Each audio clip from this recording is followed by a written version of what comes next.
Nous sommes avec vous. C'est le message que le président américain Joe Biden a tenté de transmettre dans son discours à Varsovie.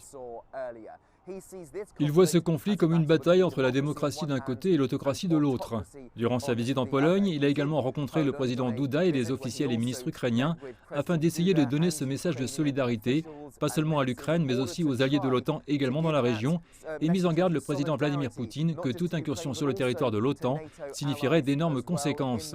Il s'est également directement adressé au président russe qu'il considère comme responsable du conflit que nous voyons se dérouler en Ukraine. Quand on lui a demandé comment il décrivait Vladimir Poutine, M. Biden l'a décrit, ou plutôt il a dit, c'est un boucher.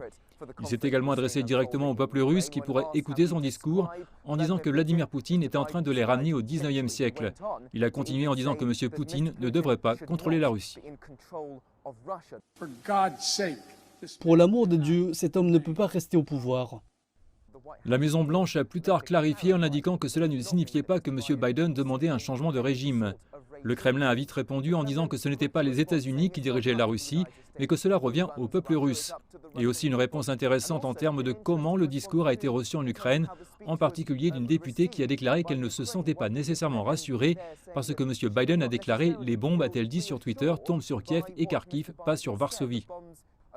Un bon accueil cependant a eu lieu avec le président polonais qui a dit qu'il était particulièrement important que le président Biden a visité et a rencontré certains des 2 millions de réfugiés ukrainiens qui ont fui vers la Pologne, dont certains viennent de la ville de Mariupol.